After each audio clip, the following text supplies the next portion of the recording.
Hi, I'm certainly glad you could join me today. You ready to do another fantastic painting with me?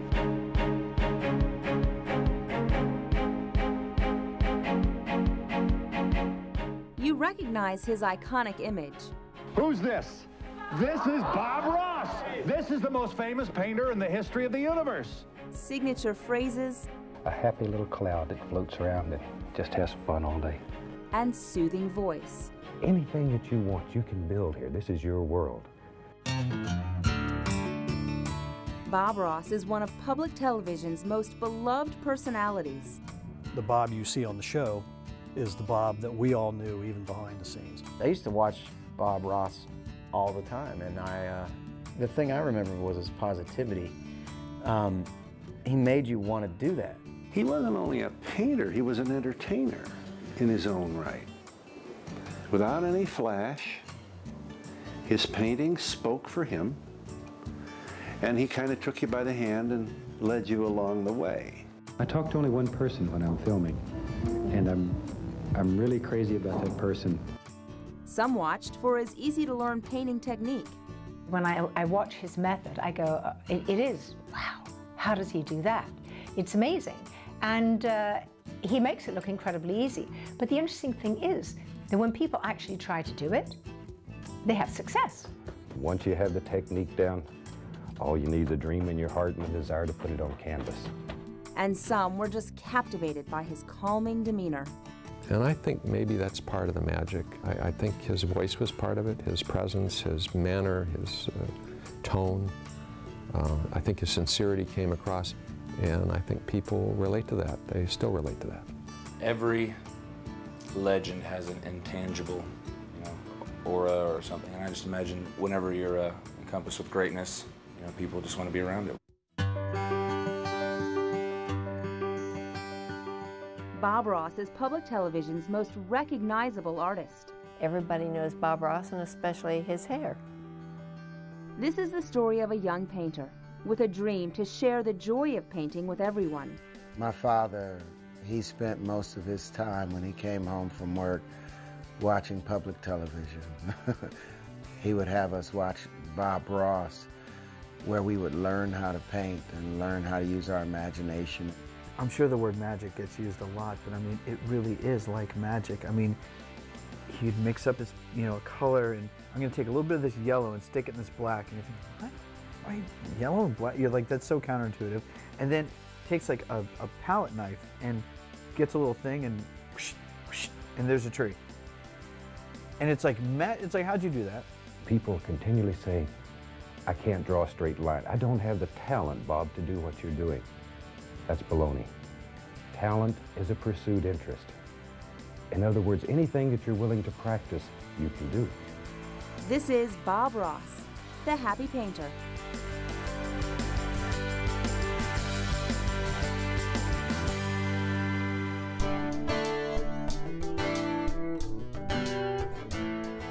But before Bob became one of the most popular artists on television, Robert Norman Ross was just a boy from Daytona Beach, Florida. He was born on October 29, 1942, and grew up in the Orlando area. Each of Bob's parents helped shape his life in critical ways. His father, Jack, was a builder. I used to be a carpenter years ago. My father was a carpenter, and he taught me that trade. And I tell you what, it isn't that easy to make a shed on a barn. He lost a finger helping his father. When there's a pallet shot, you can see the missing finger. But because it was on his left hand and not his right hand, it didn't affect his ability to hold the brush. Blender brushes are very, very soft. As my father used to say, they're tender as a mother's love. And in my case, that was certainly true. I'm very prejudiced, but I think I had the greatest mother there was. She had the largest influence on him.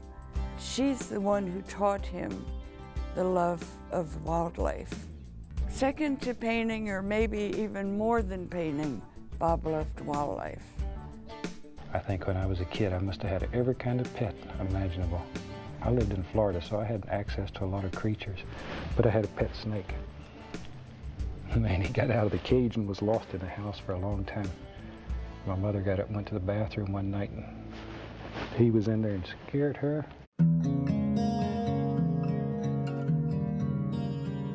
But Bob's childhood wasn't all that easy. Bob says that they were not wealthy, and really I think he viewed these wild animals, anything he could get his hands on, as toys and entertainment. His mother and father separated when Bob was very young. His mother remarried briefly and had another son, Bob's brother, Jim. When I was a kid, I used to sit around and, my brother and I, we'd look at clouds and we'd pick out all kinds of shapes. We'd see the mean old witch or the candy man or whatever. 20 years later, Bob's mom married his dad again. But they didn't have long together. Bob's father died soon after they remarried. School was also tough for Bob. Do these little X's, see? Little X's. There. That's just the way the teacher used to grade my paper in school. She just run across it and go ch-ch-ch-ch-ch.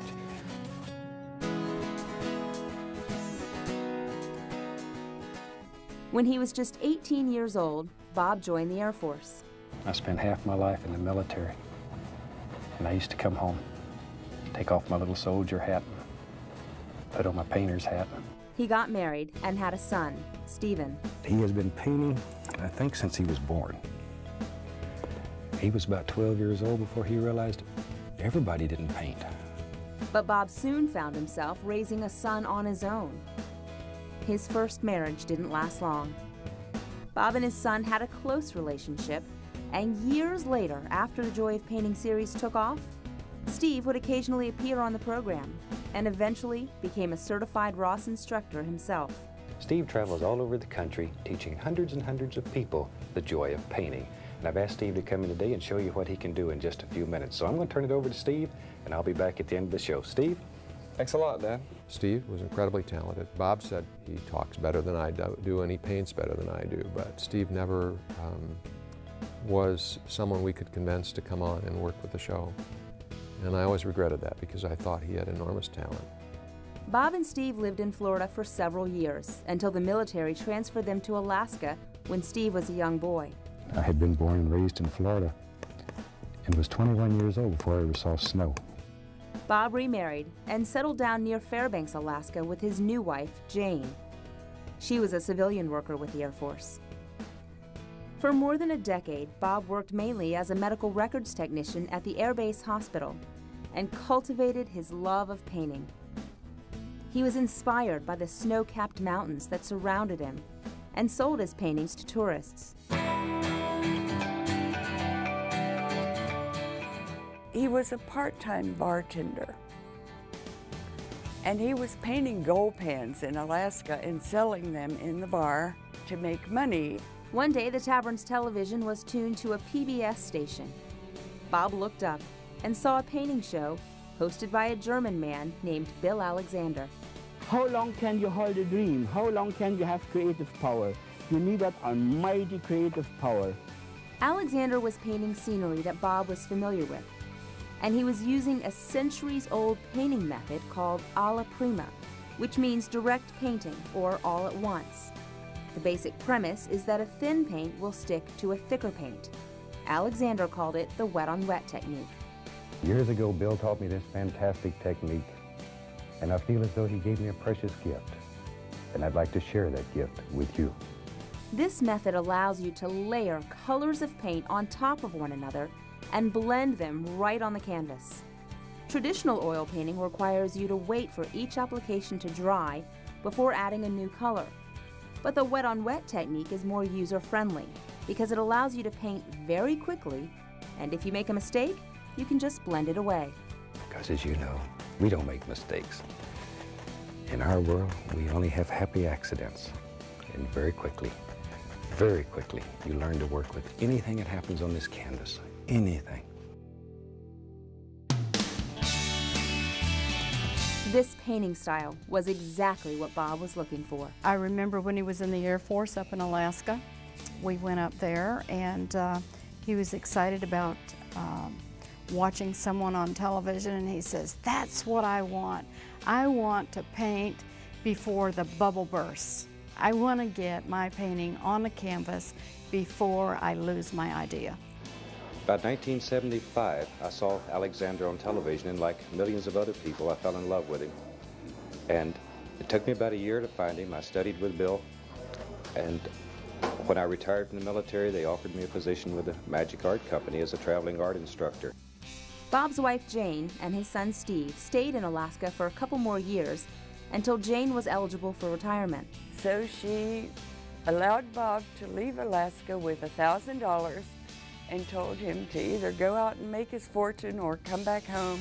He promised her, I'll go and do this. If it doesn't work, I'll come back home and do domestic stuff and be a good husband and father. And so she stayed in Alaska and waited. Although he was leaving the land of snow-covered mountains, they left an indelible mark on Bob. I lived in Alaska for about a dozen years, and they have some of the most beautiful mountain scenery there that I've ever seen. Absolutely gorgeous. That breathtaking scenery would serve as his inspiration for the rest of his life and would eventually become Bob's signature subject. He took that $1,000 and set out to try and spread the joy of painting.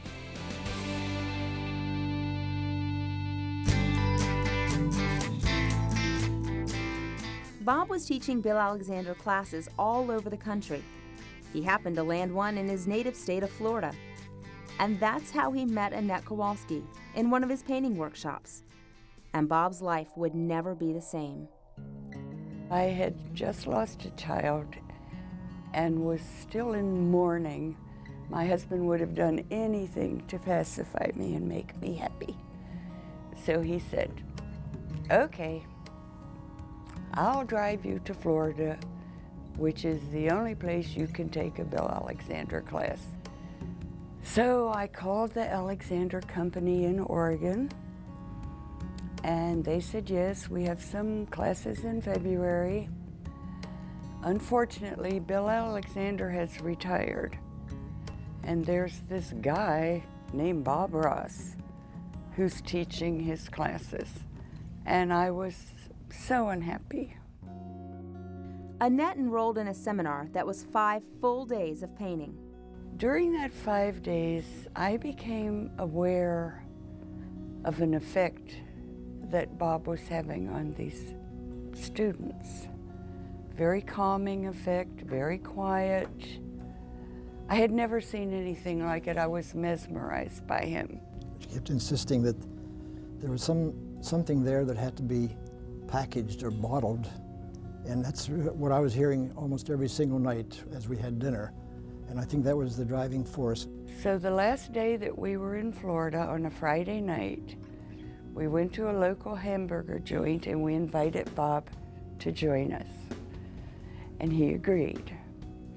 And I said to Bob, I sure wish you would come to Washington, D.C. and teach a class. So he said, okay, I'll do that. So Bob quit working for the Alexander Magic Company and formed a partnership with Walt and Annette Kowalski, who were living in Northern Virginia. Teaching their own painting classes sounded like a good idea, but getting people to enroll wasn't easy. No one had ever heard of Bob Ross. We tried to get Bob into a shopping mall and demonstrate, and in turn try to recruit students for the classes that would occur maybe 3 days later. We didn't have much success. Even though we ran expensive newspaper ads and paying Bob a salary and no students. They thought maybe the classes weren't filling up because people were working during the day. So Bob decided to offer an evening class. One man came to our evening class. And I said, Bob, we're not going to stay here and teach this one man. And he said, oh, yes. And at the end of the class, the man said, I'm so impressed with you. The idea that Bob would take the time to teach just me to paint. I'd like to make you a proposition. I'm a businessman, which was his way of saying I have a lot of money. I would like to offer you $1 million. And in return, he wants 40% of what we do for the rest of our lives. They turned down that offer and decided to keep pursuing their dream on their own terms teaching painting classes in art stores and shopping malls. But they had meager attendance and mounting expenses. One of the ways Bob tried to save money was by getting his straight hair permed. He thought that if he got his hair permed, he wouldn't have to pay for haircuts, and he could save the $1,000 Jean had given him. He was the best man in our wedding, and one day, a number of years later, my kids were looking through our photo album. They kept saying, "Who is this man in these wedding pictures?" I said, "Well, you know who that is." I said, "Well, that's Uncle Robert." They said, "Nuh-uh." And I said, "Yes, it is." And they said, "Well, he don't have curly hair here." I said, "That came later." Probably one of the most important things Bob said to me was, if you do what you love, the money will come. Don't think about money, just do what you like. To me, the first step of accomplishing anything is to believe that you can do it. But they needed a next move, a turn in the right direction. So Annette called Bill Alexander and asked him to make a commercial with Bob promoting his classes. I hand over that almighty brush to almighty man, Bob. Thank you very much, Bill. We've had so many cards requesting classes in this area that we've decided to set one up here, and we will have a class going in the near future. We'll produce some almighty painters. But the commercial wasn't recorded on a standard-sized tape. It needed to be converted to a format that television stations could air. So they took the commercial to their local public television station in Northern Virginia, WNVC. When they saw Bob painting on this tape, they got very excited, and they came to us and said, "Wow, this guy is wonderful. Would you agree to do a television series?" And we said, would we ever? They came up with the idea for a show and called it The Joy of Painting with Bob Ross. Hi, I'm Bob Ross, and for the next 13 weeks, I'll be your host as we experience the joy of painting. At the beginning of the show, Bob would start with a blank canvas and finish less than a half hour later with a completed oil painting. Bob told me that he went through every brush stroke in his head when he was in bed at night of how he would execute that painting on TV. Every element of the show was thought out, from Bob's standard long-sleeve dress shirt and jeans to the soothing tone of his voice. He said, "Annette, these television programs could go on for years." Little did he know, I want to be sure and wear something on television that looks as good 30 years from now as it does now. I think the hair he was a little sorry about, and he couldn't change that because we'd made a logo out of it. He hated his hair, but it was his trademark, and he had to do it. And it really, really bothered him. I talked to him about it a couple of times and said, you know, have you thought about changing your hair? And he said, no, this is my trademark. And he had decided that's what he would look like, and people loved it. What a signature look. Yeah, I mean, it's like fantastic.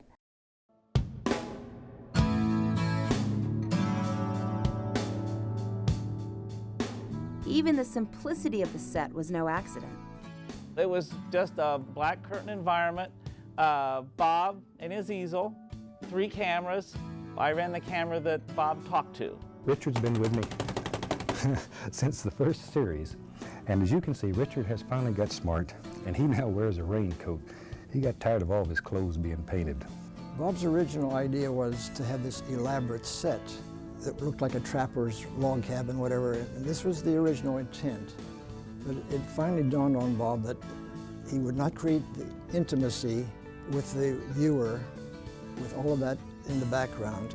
He liked the intimacy of the small space, and it allowed him to feel the kind of intimacy and to sound intimate and be intimate with us, the audience.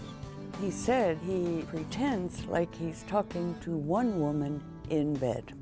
I talk to only one person when I'm filming, and I'm really crazy about that person.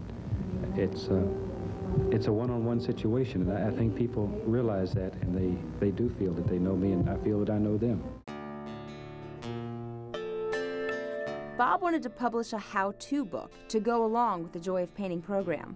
WNVC said, I'm sorry, we can't publish the book. If you want a book, you're going to have to publish it.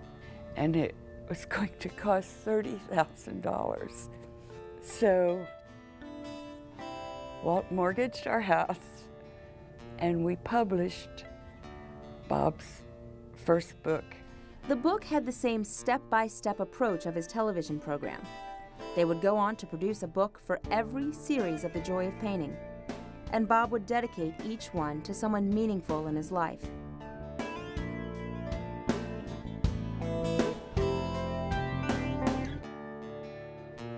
Bob gets all the credit for these books. After he filmed a painting in front of the cameras, we would then go back home and he would repaint that painting.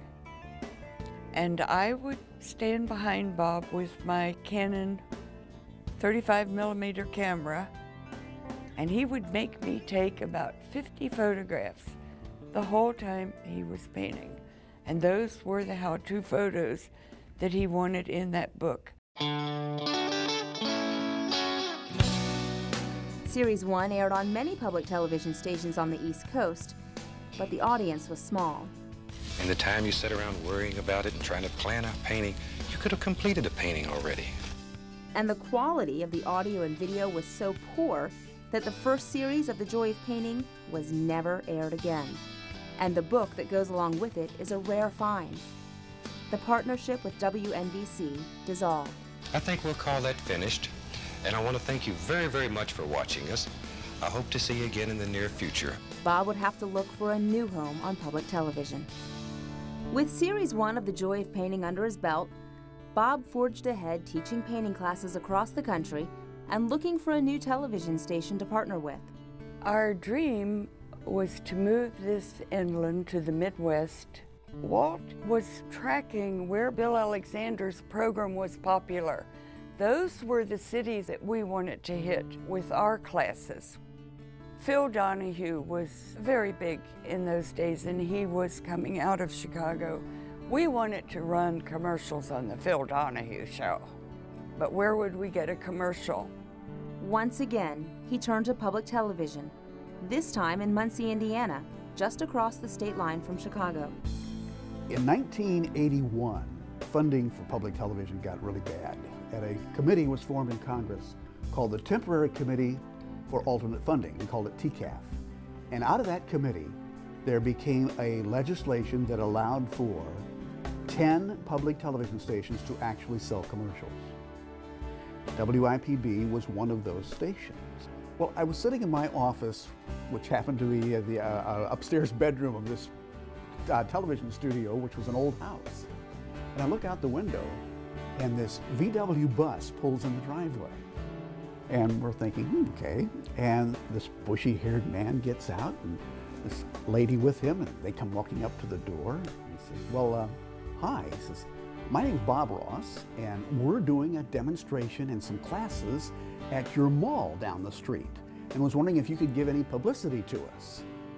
And I looked at our production manager, and I said, have we got a deal for you? WIPB produced a commercial promoting Bob's painting classes and aired it before and after Bill Alexander's program.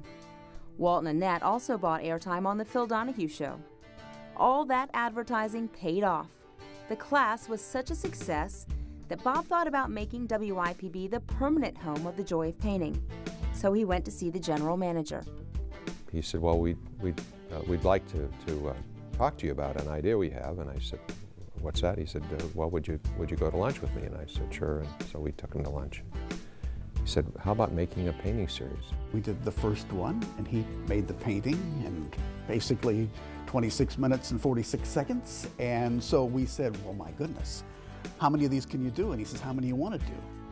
I said, well, you realize we could do 13, we'd have a series. So believe it or not, in like a 3-day period, we knocked out 13 programs. The next step was to get The Joy of Painting picked up around the country. So they submitted the series to a national distributor to see if there was enough interest from other stations to carry the program.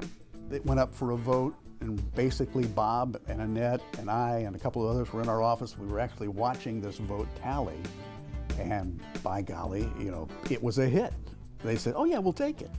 They designed a marketing campaign turning over Bill Alexander's technique and his legacy to Bob Ross. I hand over now that almighty brush to almighty man, and that is Bob Ross. Congratulate you. Thank you very much, Bill. We look forward to seeing you right here on this channel for The Joy of Painting each week. Now with a national audience, Bob was on the hook to produce a new program series every quarter. The production schedule was grueling. We did the whole 13 programs that would be in a typical quarter in 1 week here at WIPB. Bob would show up on Sundays. He'd place the paintings actually around the studio in which we're sitting right now. And he'd pick out the order in which he was going to produce them.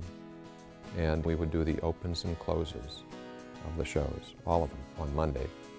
And then we'd do probably 2 or 3 programs on Monday. Then Tuesday we'd usually do 8 or 9, and Wednesday we'd do what was left. And look at them again on Thursday, and if we had to, we did retakes. The show was generally shot straight through, live to tape. Occasionally, if there was a technical problem or something like that, they would go back and do an edit. But he was producing those paintings as you saw it on television. He was very proud of that there's no trickery going on.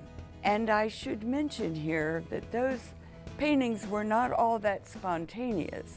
There was always a finished painting hanging off camera that Bob was referring to. Tell you what, let's get crazy today. And he would say all these funny things like, let's get crazy. But he knew where he was going. He knew where he was going, but he's taking you on that ride with him. You know, he's keeping you entertained and painting all at the same time. But Bob insisted that nobody ever see the finished painting, because sometimes he didn't have time to do everything that was in that painting. And he would have to leave out a big tree or a bush or a boat. There is one exception to Bob's thoughtful planning. He did Series 2 completely off the top of his head. One night, somebody broke into our motorhome 2 days before we were to start taping. And they stole all 13 of the reference paintings. And that was the most spontaneous series that Bob ever did.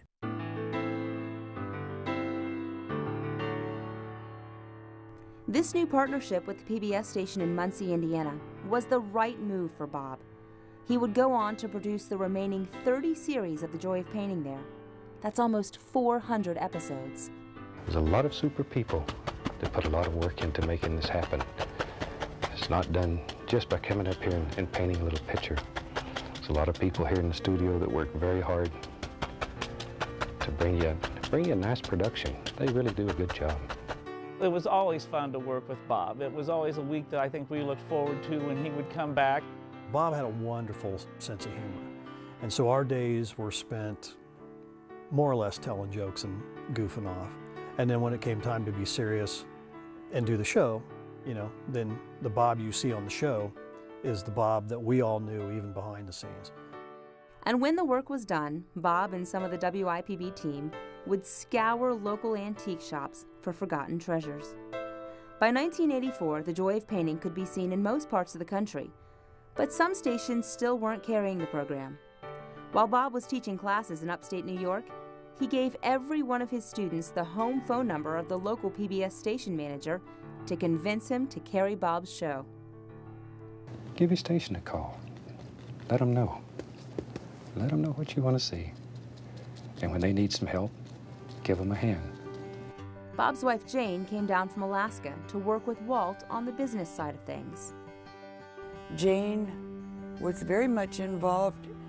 She did the secretarial work and the office work. We were forever supplying Bob and Annette when they were on the road teaching classes, and that's when we were in the basement of our home. I was in college when they started this, you know, crazy thing, and came home one day for Thanksgiving or something, and the house was just transformed. It was no longer home, it was like a warehouse and a shipping dock. At this point, Bob and Annette were on the road teaching painting classes nearly non-stop. As Annette and I have traveled around the country teaching people, we have made so many fantastic friends that have been with us for so long now. And that might truly be the joy of painting, is the friends that you make doing it. But all that travel was necessary for the sake of the business, because teaching painting classes was at the core of what they did. I think we all had a good relationship with our spouses, all of us did. But Jane allowed Bob to go out and do what he wanted to do. My wife, Jane, she's stood behind us and kept this thing going. And it takes a special lady to live with a crazy man. It wasn't fun for them. It wasn't necessarily a lot of fun for us, but the encouragement was there from Jane, and certainly I was going to all lengths to satisfy my wife as well. The Oprah Winfrey Show called and asked if Bob would agree to appear. And I said, oh yes. Should I bring the easel and the canvases and paint? They said, paint? No, we're just looking for couples that are in business together but don't live together. Without the opportunity to paint, Bob turned down a guest appearance on the Oprah Winfrey Show. To Bob, it was all about painting. It's always been about painting with Bob. But the stress of turning this dream into a reality wore on them. And many times, Annette, Walt, or Jane talked about throwing in the towel. Fortunately, there was never a consensus. Not all four of us agreed at the same time, so it just sort of went on, and then this would shift. Those who objected or wanted to quit before were in favor, and then the others would switch over and decide, let's cash it in, you know. So. But Bob's persistence kept them all going. Well, he never wanted to quit. No, he never. He was probably one of them. And I was the one who most wanted out.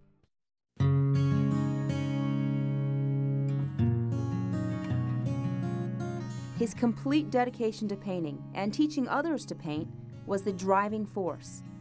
What ultimately led to Bob's unprecedented success hosting a painting program was his unwavering belief that anyone could learn to paint. You often hear that to be an artist, you have to be blessed with your own talent. I think Bob sort of reversed that notion. Anybody can paint. He said just a little bit of practice and anybody can paint. You know, just recently I was doing a demonstration in a mall, and I had a man come to me and he said, Bob, I can never paint because I'm colorblind. All I can see is gray tones. So I thought today we'd do a picture in gray just to show you that anyone can paint. That's the miracle of Bob Ross. He starts very simply, and it just layer and layer, and he builds, and anyone can do it. That was part of the magic, Bob's unyielding encouragement. He said all you need is a desire to take that first step. I remember putting my knife up for the first time and just shaking. From where I came from, with absolutely no background in art, not knowing anything about brushes, paints, canvases, I didn't know anything. And I actually sat down in front of the canvas and did something. I was amazed at what I could do. It's brought painting to the ability to create something to the average person. And, you know they're never going to be a famous artist, I think. Maybe they will be. But when they sit down, they just get into their own world. And it's a nice place to get. Bob nurtured the confidence of his viewers, and for many people, painting gives them a feeling of accomplishment. And that's part of the joy that Bob was trying to spread. There is joy in that, in painting and creating something and being proud of it. And you can see the looks on people's faces when they're proud of their painting. It's like they just can't believe they did that. You feel so important when you're doing that. You know, when you're putting that paint on that canvas, you are doing something that up until that moment was in a couple of tubes and a blank canvas sitting there. I mean, it wasn't doing anything for anyone. And you're taking those same exact things, and with just a little bit of energy, you've taken this and made it into a creative and wonderful thing. But the fact that a first-timer can achieve immediate success using the wet-on-wet technique is part of the criticism. Traditional artists chastise the method as being overly simplistic. And some say his landscapes use color combinations not found in the natural world.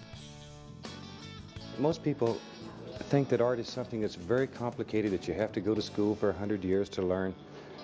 And we try to teach them that you can do a very good painting with very little instruction, a lot of happiness, and teach them how to create. People don't believe that he had any real talent, that he just put paint on a canvas. In actuality, he does everything that traditional artists do. He just doesn't talk about it. He just doesn't talk about it. He doesn't use the word perspective. He'll say, make the color light in the distance. I think the hardest part with painting is knowing the balance, you know, where the foreground and the background, and, you know, not putting things in the middle. And of course, when you watch what he does as a professional, you realize that, you know, he does all of that for you, but he's not telling you, okay, these are the rules, you don't do this, you don't do that. He just automatically does it. But Bob never let the critics get to him, because it was not his goal to be regarded as a great artist, or even to teach others to be. You say out loud, your work will never hang in a museum. No. Bob! Well, maybe it will, but probably not the Smithsonian. Because why, Bob? What's the deal here? What are you telling us? Well, I'm trying to teach people a form of art that anybody can do. This is art for anyone who's ever wanted to put a dream on canvas. It's not traditional art, it's not fine art, and I don't try to tell anybody it is. His goal was to get people to experience the joy of painting. And he did that by removing the fear of failure. I think that's probably the main ingredient of Bob's technique, that he dismissed that sort of fear of beginning. I think that you have to believe in yourself, and you need the confidence and the belief to carry on. I probably say he's done more for art than anyone in the history of art. He's gotten more people involved just because of his nature, and he told them they could do it, and they can. Bob even acknowledged those criticisms in a spoof he did as an HBO filler to run between movies. Bob interrupts a formal art class when he comes to paint the house. When the class takes a break, Bob gives it a try, using his own tools.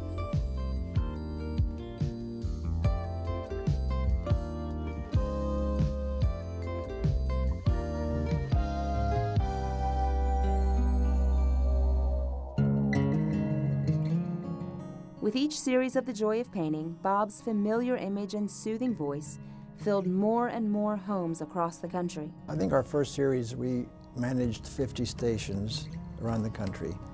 And probably for the next 2 or 3 years, we didn't rise much beyond 75 of the public channels. And then sort of exponentially, we went to 300. It's on almost every station in the country still. It's like 95% of stations, which is the highest of any of the art programs. But most people who watch The Joy of Painting are just watching. The Bob Ross Company estimates that only around 3% of the show's audience actually paints along with him. Millions and millions of people watch him all over the world, and only a small percentage actually paint. They watch him because they just enjoy him. I hear people to this day say, you know, I watch that just so that I can hear his voice. My method of viewing Bob Ross was definitely turn on the TV and watch and listen and just be captivated. I couldn't possibly lift a brush while Bob Ross was talking or working, because you just get so sucked into what he's doing. And it was amazing because his subject matter didn't vary too much, but it never got old. It never ceased to amaze me. Every day I just come home from school and I really unwind when I watch his show. He's just like semi-enchanting. He really puts like a good feeling into my heart. It's fantastic. The secret to Bob's success was Bob himself. His warmth and gentleness were sincere, but once he got in front of the camera, he was well aware that his personality was part of the show. His manner, he just seemed like the happiest guy in the world. I think that, for me, was very powerful, seeing him and his happiness. And the things that he used to say, you know, and the ways that he would always talk about the world. And you could see the way he saw the world. You just get swept off into this magical world where you're taken out of the present moment and you're taken into, you know, a fantasy reality. And yes, it's his, but it can become your own. You can make up stories because this is your world. And in your world, you can have any fantasy that you want. Bob cultivated a relationship with his viewers by engaging them in a one-sided conversation. If you think about what Joy of Painting was, it's TV death, right? It's a dude speaking softly and painting a picture. But it's one of the most beloved shows ever. The instinct when you go on television, you see that red light go on, you know, is blah, blah, blah, entertain the people. The worst thing that would happen to me was a moment of silence. And all of a sudden comes along Bob Ross, who's going to put a little white cloud here, you know, and I remember thinking, how did this guy get a show? And although Bob was speaking slowly and calmly, he was painting rapidly.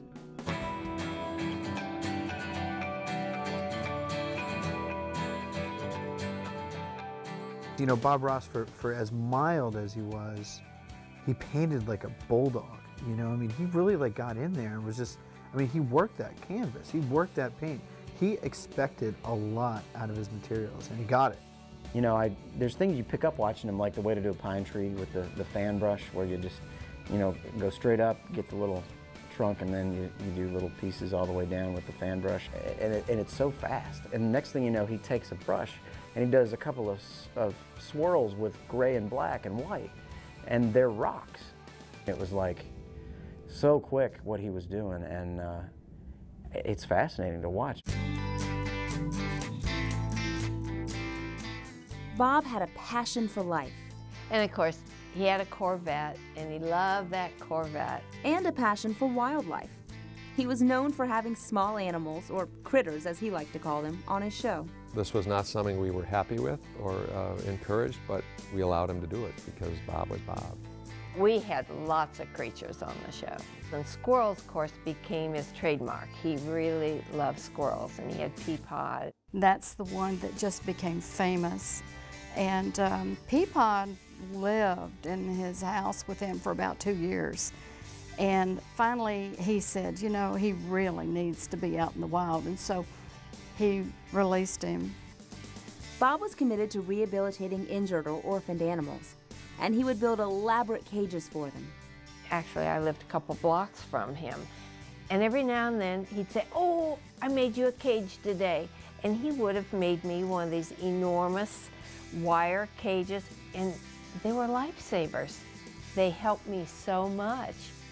Bob rented an apartment in Muncie near the television studio. It had a lake right out the back door filled with fish, and Bob would feed them every day. Well, Bob had a heart attack while we were in Muncie. And he was bedridden for quite some time. And he worried about those fish. I stayed in Muncie with him while he was sick. So he said, Annette, you have to go buy the bread and feed the fish. But even when he wasn't feeling well, Bob always tried to stay positive. He was always up. I mean, he was a person that, and I know he had bad days. He used to have terrible headaches. And I know that, you know, he'd have bad days, but you would not know it if you didn't know Bob Ross. He rose to stardom on the wings of public television, and he wanted to give back to the system that had given him so much. Most of these paintings are donated to PBS stations across the country. They auction them off and they make a happy buck with them. So if you'd like to have one, you know, get in touch with your PBS station. You know, NBC or ABC gets 1,000 phone calls about a program, and they say, oh, okay, we'll note that. PBS gets a half a dozen phone calls from you with a pledge especially. They shut down and have a party. I'll never forget, at an auction one time, he was painting a painting live, And we sold it, and the person that bought it said, "I'm coming in, will you wait for me so I can meet you?" And the woman walked in with her walker about 11:30 at night, and they'd driven for about an hour to get here. And she started crying. And she said, "You know, I don't have too many good days anymore, but when I watch your show, it's the best part of that day. And I just want to thank you for that. That's why I had to have your painting." And Bob thanked her and gave her a hug. And he said, "That's why I do this."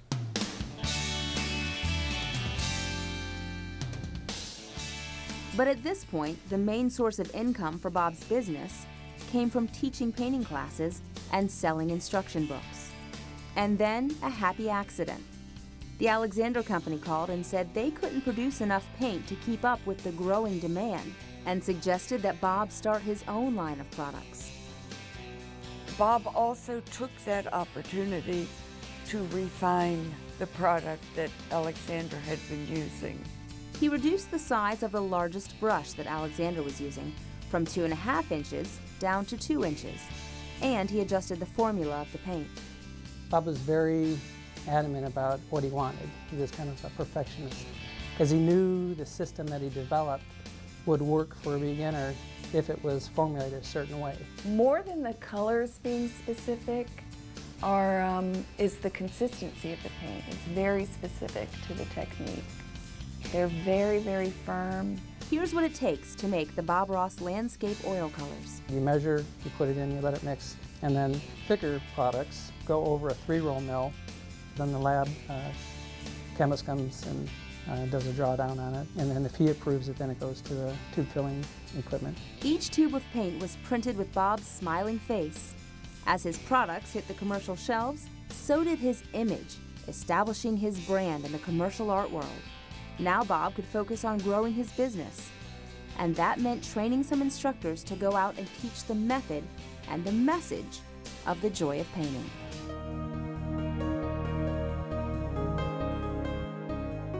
As the demand for more television episodes, plus more painting classes, both steadily increased, Bob began to realize that he wouldn't have enough time to devote to both. In 1987, he created the first team of Bob Ross instructors. These students would go out and teach in Bob's place. One of the things that we're trying to do as we travel around and teach this almighty method is we're trying to gather up an army of teachers. And soon we'll have teachers that travel this entire beautiful country teaching this fantastic method of painting. Seminars and demonstrations gave way to guest appearances in big cities. When he released his first hardcover book in 1989, Bob hit the talk show circuit. My next guest has been creating his magic for the past 10 years on his own show, The Joy of Painting, which I watch all the time. He is the author of several books on the subject. His latest is called The Best of the Joy of Painting. Please welcome America's favorite art instructor, Bob Ross. Thank you very, very much. Why are you so popular? Most people can't paint, yet I find myself fascinated. I sit and watch you paint. I think it's because magic really does happen in 30 minutes, and there's no editing to these shows. What happens really happens. What is the easiest thing to paint? If somebody wants to start out, somebody in the audience or me, what would be the first thing you would say to somebody? Probably just a little landscape, because nobody knows if a tree's incorrect. If you put 3 eyes on there, either you're Picasso or something's wrong. So show me. You know, it's very funny. You think that Bob would pull up in some big limousine and he would jump out and the paparazzi would be clipping, clip, clip, clip. But in fact, we were like dragging easels, and we were just a bunch of country folk just in the big city. He was also invited to be a celebrity guest at the Grand Ole Opry. Bob was a big fan of country music, and his friend Hank Snow brought him up on stage. And when they introduced him, the crowd just went nuts. And he went up there, and he was a little nervous at first, and he cracked a joke, and everybody laughed, and they cheered, and he was on his way, and they had a great interview. And it was just a really cool thing to walk in there and have all these country music stars come up to Bob and say, "Oh, you're my favorite. I watch you all the time. I paint with you." Annette Kowalski and I had a private class for one of country and western's living legends, Mr. Hank Snow. I've learned more in the last couple of days than I could learn in a year, really. Well, thank you. Shoot, you're doing almighty paintings there. By the early 90s, nearly 300 episodes of The Joy of Painting were on the air in the U.S. and then Canada. Soon, translations started cropping up in Mexico, Costa Rica, Colombia, the United Kingdom, the Netherlands, Germany, Switzerland, Austria, Turkey, Iran, South Korea, and Japan. When it was on in Japan, they said, no, take the soundtrack back up. We've got to hear his voice. I think his sincerity came across even if you didn't understand the words. By now, Bob was arguably one of the biggest stars in the history of public television and host of the most popular art show of all time. It's just, wow. This guy has got it, and that's kind of the way it was. But he didn't let it go to his head, not at all. I mean, you would never know that he had this program that clearly had the attention nationally of people because he was just kind of under the radar. When his second hardcover book came out, Bob was once again called up to the networks.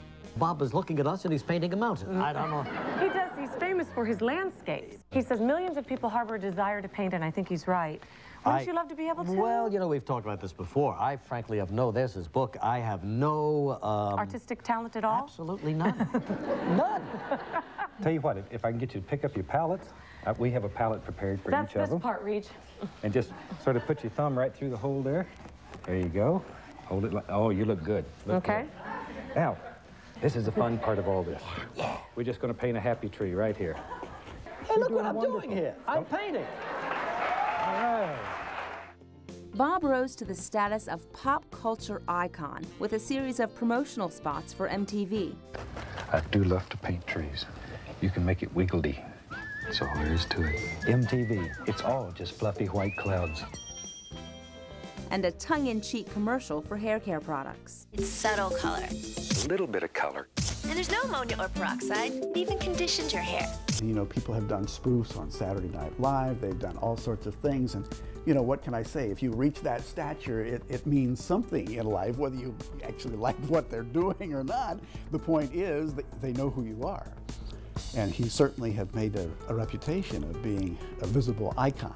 But Bob learned just how popular he was while demonstrating his products on QVC. When he got off the air, a producer walked up to Bob and handed him a phone. He said, Bob, I got somebody on the phone who wants to talk to you. And Bob said, who's that? He said, Marlon Brando's on the phone. He wants to talk to you. Bob, who's very humble, he was like, his jaw dropped. He just like, Marlon Brando wants to talk to me. And it was phenomenal. I mean, that's the kind of magnet Bob was.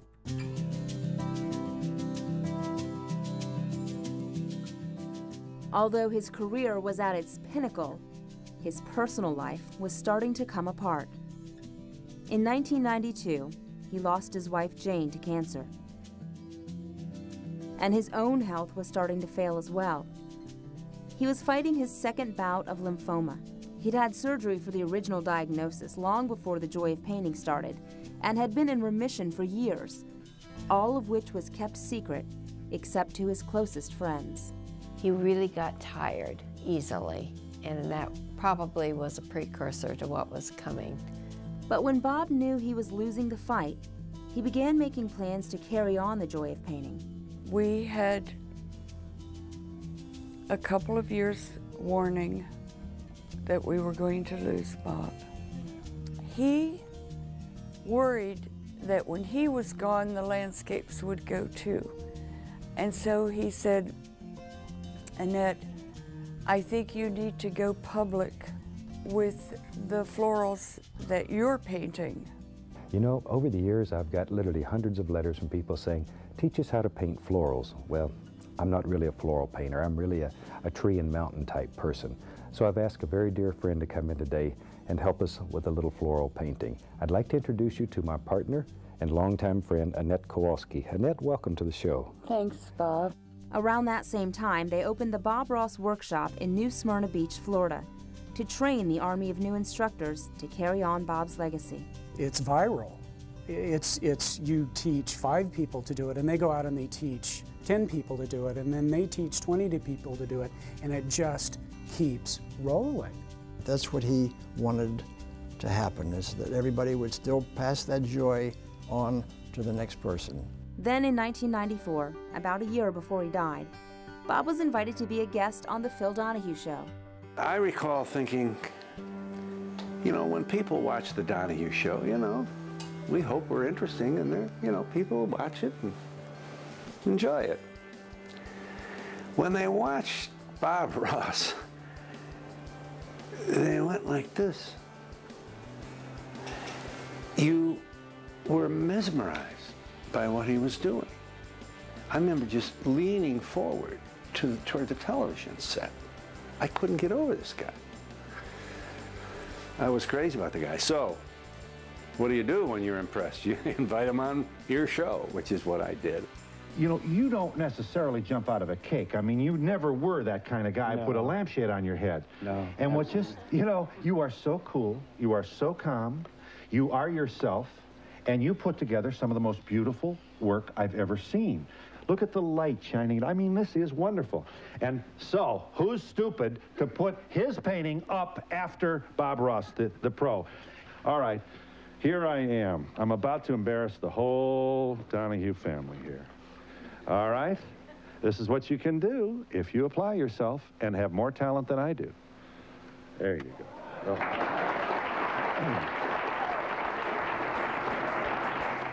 The audience was just totally into this.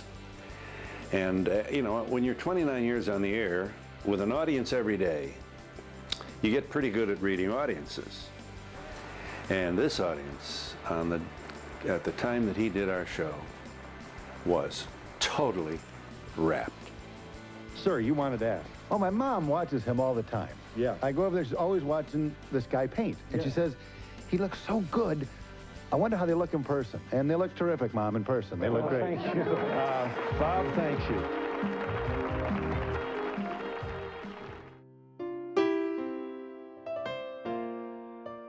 By the end of '94, Bob became too weak to continue to travel to Indiana from his home in Florida. And it was pretty clear as he started dealing with those issues that doing 4 or 5 shows in a matter of 3 or 4 hours was just getting to be too much. And that's when we really just started saying, we need to stop. The worst part of all for him was his hair. He was so upset because his hair, you know, he did go through a certain amount of radiation and chemo, and his hair was falling out, and of course he had a wig at the end there, but you know, he had an image to keep, and that was very important to him. He had produced over 400 episodes of The Joy of Painting. The last series was number 31. Bob was unable to complete series 32. I think he prepared 10 or 12 of the paintings, and then he couldn't paint anymore, and so we were never able to film or tape those programs. But we do still have the paintings. After he stopped recording The Joy of Painting, Bob went home to Florida and remained very private in his final months. Bob's life had always been about sharing the joy of painting with others. And even as his life was coming to an end, he wanted to find a way to share his love of painting and wildlife with children. And so he teamed up with a crew from Muncie to produce a children's program called The Adventures of Elmer and Friends. But he was too ill to travel to Indiana to shoot the pilot, so the crew came to Florida and recorded Bob's parts from his home. I'll bet the trees and animals knew all about old Walter's treasure. Like it says. But how does that help us? I think you should talk to a tree. Talk to a tree? We don't know any trees. Oh, yes, we do. How about the happy little tree? The happy little tree? You mean the one Bob always paints? Yeah, that's a great idea. We could ask him about the diamonds. But where is he? He's in your imagination. But there might be a picture of him in this book. It was really heartbreaking when we walked in and saw Bob, because we hadn't seen Bob in so long. He'd lost a lot of weight, he'd lost a lot of hair, just not the Bob Ross that we knew. And God bless Bob, he had the spirit and he had the willingness to do it. Whether or not he had the energy was irrelevant. In the end, Bob was only able to participate in the pilot episode. On July 4th, 1995, Bob Ross died of lymphoma. He was 52 years old. He really touched a lot of people and made a difference in their lives, and I think the painting made a difference, but what he said made a difference. I think we're all looking for hope in life even today, and will always be. And I think he was selling hope as much as he was selling painting. He was just a wonderful, wonderful man, and we were so lucky to have him come and spend the time that he did with us. He was our friend. He was our best friend. Bob's legacy lives on through the thousands of instructors who teach his method. When I'm painting, I feel like he's there with me, guiding me. It's so funny. It's an emotional thing. I can't describe how emotional painting can be for people and for me. We continue to certify teachers at the same rate as when he was alive. There's probably 2,000 of them now, and they're all over the world. And Bob himself still lives on through his TV series, The Best of the Joy of Painting. Blue Ridge PBS in Roanoke, Virginia presents the program to America's public television stations, where more than 90% of the country can still watch Bob paint happy little trees each week. Who knew that, like, 30 some odd years later, the shows are still running on TV? You know, I mean, that's just fantastic.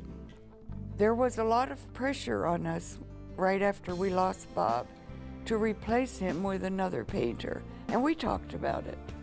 I think the smartest decision we ever made was not to replace Bob with anybody else.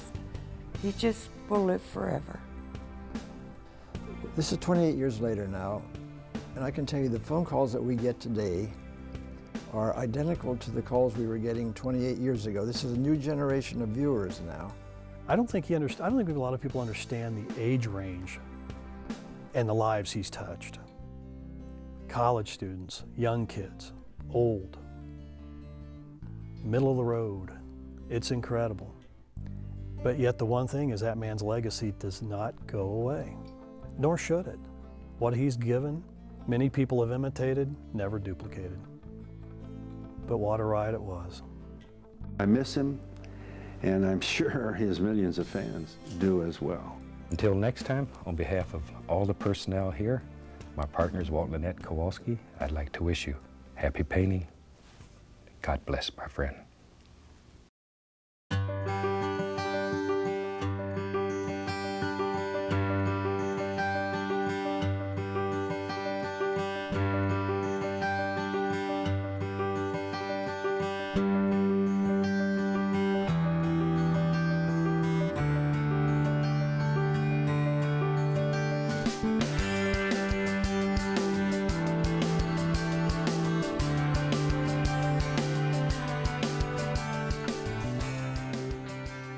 The thing I love the most about it is he'll go, oh, and then we'll put a little tree in here, and maybe it needs a friend, and maybe another friend. You know, I just love that. And you'd see like there'd be a part of the canvas that's done, and he would be like, oh, I'm gonna put this here. And all of a sudden there's a cottage. Where did that come from? I don't know if I agree with Bob on that anyone can paint. I think anyone can do it and anyone can enjoy it. So in that sense, anybody should. You know, I've seen some paintings that shouldn't have happened.